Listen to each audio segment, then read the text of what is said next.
എല്ലാവരും എക്സാമിൻ്റെ ചൂടിലാണോ? നമുക്ക് എക്സാം എങ്ങനെയാണെന്നൊന്ന് പരിചയപ്പെട്ടാലോ? ആദ്യമായി നിങ്ങൾക്ക് ക്വസ്റ്റ്യൻ പേപ്പർ തരുമ്പോൾ എല്ലാവർക്കും ഒരേപോലത്തെ ക്വസ്റ്റ്യൻ പേപ്പർ തന്നെയാണ്. മലയാളത്തിന് 012 ആണ് മലയാളത്തിൻ്റെ കോഡ്. അതുപോലെ തന്നെ എല്ലാ കുട്ടികൾക്കും ഒരേ ക്വസ്റ്റ്യൻ പേപ്പറാണ് കിട്ടുന്നത്. കോഡ് ഒന്നാണ്. എല്ലാം ഒരുപോലെ തന്നെയാണ്.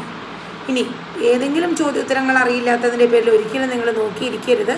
കിട്ടുമ്പോൾ തന്നെ വേഗം വായിച്ചു നോക്കാൻ നിങ്ങൾക്ക് കൂൾ ഓഫ് ടൈം തരുന്നതാണല്ലോ. വായിച്ചു നോക്കുക. എന്നിട്ട് മനസ്സിൽ എന്തൊക്കെയാണെന്നുള്ളത് ഒന്ന് ക്രമീകരിച്ച് വയ്ക്കുക.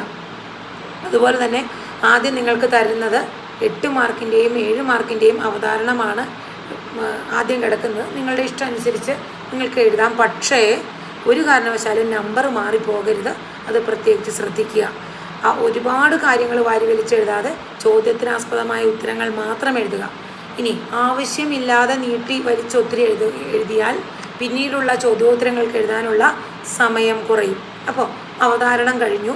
അവതാരണം 8ഉം 7ഉം മാർക്കിൻ്റെ അവതാരണങ്ങൾ കഴിഞ്ഞു. അതിനുശേഷം നിങ്ങൾക്ക് ചെയ്യേണ്ടത് എന്താണ്? നിങ്ങൾക്കൊരു പക്ഷേ കത്തെഴുതാനോ അല്ലെങ്കിൽ ഉപന്യാസമോ അതല്ലെങ്കിൽ പത്രവാർത്തയൊക്കെ ആയിരിക്കും. ഈ കത്തെഴുതാനുള്ളതും പത്രവാർത്തയും ഉപന്യാസവും. കത്തിന് എന്താണ് നമ്മൾ ചെയ്യേണ്ടത്? അതായത് അതിൻ്റെ ആ ഫോമാറ്റ് ഒരിക്കലും മറന്നു പോകരുത്. പ്രേക്ഷകൻ, പേര്, വീട്ടുപേര്, PO, ജില്ല, പിൻകോഡ് അതേ ലെവലിൽ തന്നെ വേണം ഗ്രാഹകൻ എഴുതാൻ. നമ്മൾ ആർക്കാണോ ലെറ്റർ എഴുതേണ്ടത് അവർക്കാണത് എഴുതുക. എന്നിട്ട് നമ്മളവരെ വിഷയം കൊടുക്കുന്നു. അതുപോലെ സംബോധന ചെയ്യുന്നു, ബഹുമാനപ്പെട്ട സർ. എന്നിട്ട് 3 പാരഗ്രാഫ് മസ്റ്റാണ്. നമ്മൾ ആ സൈഡിൽ ഒപ്പ് പേരെഴുതി ഇപ്പുറ സൈഡിൽ സ്ഥലം തീയതി എഴുതുന്നു. മറക്കരുത്. 3 പാരഗ്രാഫ്. പത്രവാർത്തയ്ക്ക് അത്യാവശ്യമായിട്ട് വേണ്ട കാര്യങ്ങൾ എന്തെല്ലാം? പത്രവാർത്തയ്ക്ക് അത്യാവശ്യമായിട്ട് വേണ്ട കാര്യമാണ് അതിൻ്റെ മെയിനായിട്ടൊരു ഹെഡിങ്. പത്രം കാണുമ്പോൾ നമ്മൾ ആദ്യം നോക്കുന്നത് എന്താ? അതിൻ്റെ ഹെഡിങ്ങാണ്. അപ്പോൾ ആ വിഷയത്തിനാസ്പദമായ ഹെഡിങ് എഴുതി, തലക്കെട്ട് എഴുതി, സ്വന്തം ലേഖനം എഴുതി, സ്ഥലം എഴുതി, 2 കുത്തിട്ടു. എന്നിട്ട് 3 പാരഗ്രാഫ് മസ്റ്റായിട്ടും എഴുതിയിരിക്കണം. ഞാനിത് ഏറ്റവും സിമ്പിളായി പറയുന്നത് എല്ലാ കുട്ടികൾക്കും ഒരേപോലെ ഉപകാരപ്രദം ആകുവാൻ വേണ്ടിയിട്ടാണ്. ഇപ്പം 3 പാരഗ്രാഫ് പത്രവാർത്തയ്ക്ക് മസ്റ്റാണ്. ഇനി അതിനുശേഷം നമ്മൾ ഉപന്യാസത്തിനെ പറ്റി പറയുവാണെങ്കിലോ, ഉപന്യാസം എഴുതേണ്ടത് എങ്ങനെയാണ്? ഉപന്യാസത്തിന് 6 പാരഗ്രാഫ് മസ്റ്റായിട്ട് വേണം. മെയിനായിട്ട് വേണ്ടത് ഒരു ഇൻട്രൊഡക്ഷൻ, തന്നിരിക്കുന്ന വിഷയം അതിനെപ്പറ്റി ഒരു ഇൻട്രൊഡക്ഷൻ, പിന്നെ മെയിൻ പോയിൻറ്റ്സ്, അതിൻ്റെ വിശദീകരണങ്ങൾ, ഇനി അതിൻ്റെ മെറിറ്റ്സ്, ഡിമെറിറ്റ്സ് ഉണ്ടെങ്കിൽ അത്, ഇനി എന്തെങ്കിലും സ്ട്രാറ്റജീസ് യൂസ് ചെയ്യാമെങ്കിൽ അത്, ലാസ്റ്റ് കൺക്ലൂഷൻ. അങ്ങനെ 6 or 7 പാരഗ്രാഫ്. 7 പാരഗ്രാഫ് എഴുതി വെച്ച് കുഴപ്പമില്ല. പക്ഷേ നിങ്ങളുടെ സമയം നിങ്ങൾ സൂക്ഷിക്കണം. ഏതെങ്കിലും ചോദ്യം ആലോചിച്ചിരുന്ന് ഇങ്ങനെ പേനയൊക്കെ മുട്ടി കുട്ടികളിരിക്കണം ഞാൻ കണ്ടിട്ടുണ്ട്. അവസാനം ധൃതി പിടിച്ചിരുന്ന് എഴുതും, സമയം കിട്ടിയില്ല എന്നൊക്കെ തോന്നാം. അപ്പോൾ സമയം കിട്ടില്ല എന്നുള്ള തോന്നലൊന്നും വേണ്ട.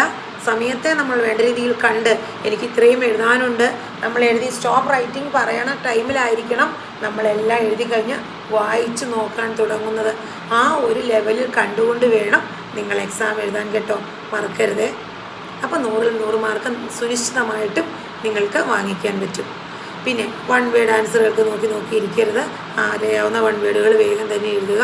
അതുപോലെ തന്നെ ചോദ്യോത്തരങ്ങൾ ഞാൻ മൊത്തത്തിലാണ് പറയുന്നത്. ചോദ്യോത്തരങ്ങൾ എഴുതുമ്പോൾ ഇൻട്രൊഡക്ഷൻ മസ്റ്റായിട്ട് എഴുതണം.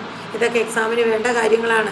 അതുപോലെ പര്യായം, അതുപോലെ നാനാർത്ഥം ചോദിച്ചാൽ, അർത്ഥവ്യത്യാസം ചോദിച്ചാൽ, അങ്കാംഗിവാക്യം. ഇനി അങ്കാംഗിവാക്യം എങ്ങനെ എഴുതും? അതായത് ഒരു അങ്കാംഗിവാക്യത്തിൽ അങ്കവാക്യം ആദ്യം എഴുതുക. ഇൻകംപ്ലീറ്റ് സെൻറ്റൻസ് ആണ് അങ്ക, കംപ്ലീറ്റ് ആണ് അങ്കി. അപ്പോൾ കുറച്ചുകൂടെ വ്യക്തമായി പറഞ്ഞാൽ ഫുൾ സ്റ്റോപ്പിൻ്റെ അടുത്ത് വരുന്നത് അങ്കിയായിട്ട് വരും. അപ്പോൾ ആര് അല്ലെങ്കിൽ എന്ത് എന്ന് വ്യക്തമായ ഉത്തരമില്ലാതെ ഈ അപൂർണമായി നിൽക്കുന്ന, ഇൻകംപ്ലീറ്റ് ആയി നിൽക്കുന്നതാണ് അങ്ക. അപ്പോൾ നമ്മൾ ആദ്യം അങ്ക എഴുതി അതിനുശേഷം അങ്കി എഴുതുക. അപ്പോൾ ഒരു കാരണവശാലും അതിൽ തെറ്റ് വരില്ല. ഇനി പ്രയോഗം മാറ്റുകയിൽ ഓർക്കേണ്ട കാര്യം എന്താണ്? അതായത് പ്രയോഗം മാറ്റുകയിൽ ഓർക്കേണ്ട കാര്യം ആൽ പെട്ടു ചേർക്കാനുള്ളതാണ്. പ്രയോഗം മാറ്റുക. ചില കുട്ടികൾ വിധി നിഷേധമാക്കി എഴുതി വെക്കണ കാണാം. അങ്ങനെയല്ല, വിധി നിഷേധം നിങ്ങൾക്കില്ല. നിങ്ങൾക്ക് വരുന്നത് ഏതാണ്? പ്രയോഗം മാറ്റുകയാണ്. ആൽ ഓർ പെട്ടു ചേർക്കാനുള്ളത്. ഇനി ആൽ പെട്ടു ഇല്ലാത്തതാണെങ്കിൽ ചിലപ്പോൾ അത് രാമൻ പാമ്പിനെ കൊന്നു, പാമ്പ് രാമനാൽ കൊല്ലപ്പെട്ടു. പാമ്പ് രാമനാൽ കൊല്ലപ്പെട്ടു എന്നാണെങ്കിൽ എങ്ങനെ എഴുതും? രാമൻ പാമ്പിനെ കൊന്നു. അപ്പോൾ തന്നിരിക്കുന്നതിൽ ആൽ ഓർ പെട്ടു ഇതുണ്ടെങ്കിൽ അതില്ലാതെ എഴുതുക, അതില്ലെങ്കിൽ അതുണ്ടാക്കി എഴുതുക. വാത്മീകി രാമായണം രചിച്ചു. ആ സെൻറ്റൻസിൽ ആലോ പെട്ടുവോ ഇല്ല. അപ്പോൾ പ്രയോഗം മാറ്റുമ്പോൾ ആൽ പെട്ടു, ഇത് അത്യാവശ്യമാണ്.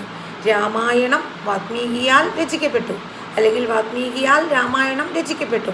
അപ്പോൾ പ്രയോഗം മാറ്റുക ആൽ പെട്ടു എന്ന് ഓർക്കണം. നമുക്ക് ആൽ കോമ പെട്ടു, ഇത് രണ്ടും ആലും പെട്ടും വേണം. കണ്ടു, കാണപ്പെട്ടു, അങ്ങനെയൊക്കെ വരില്ലേ. അതായത് എന്താണ്, ഞാൻ ദസ്തേവ്സ്കിയുടെ പുസ്തകം വായിച്ചു. ദസ്തേവ്സ്കിയുടെ പുസ്തകം ഞാൻ വന്നാൽ എങ്ങനെ പറയണം? എന്നാൽ വായിക്കപ്പെട്ടു. അപ്പോൾ അത് മറന്നു പോകരുത്. പിന്നെ പ്രയോഗം മാറ്റുമ്പോൾ ഉള്ളതാണ് ഈ ആൽപ്പെട്ടു എന്നുള്ളത്. ആംഗാംഗി വാക്യം പറഞ്ഞു, പ്രയോഗം മാറ്റുക പറഞ്ഞു, തെറ്റ് തിരുത്തുക. അതായത് റിപ്പീറ്റ് ചെയ്തുകൊണ്ട് തന്നെ, ആവർത്തിച്ചുകൊണ്ട് തന്നെ വരാം. ഒരേ മീനിങ്സ് ഉള്ളത് ശ്രദ്ധിച്ചെഴുതുക. ആ ഒരേ മീനിങ്സ് ഏതാണെന്ന് നിങ്ങൾ കണ്ടെത്തേണ്ടിയിരിക്കുന്നു. അത് പിന്നെ ക്വസ്റ്റ്യൻ ആൻസറാണ്. ഇൻട്രൊഡക്ഷൻ മറക്കരുത്. ആരെഴുതി ഏത് കൃതിയിൽ നിന്നെടുത്തു, പാഠത്തിൻ്റെ പേര് മസ്റ്റായിട്ട് നിങ്ങൾ എഴുതിയിരിക്കണം. ഇത്രയും കാര്യങ്ങൾ ചോദ്യോത്തരത്തിന് വേണ്ടി ഓർക്കണം.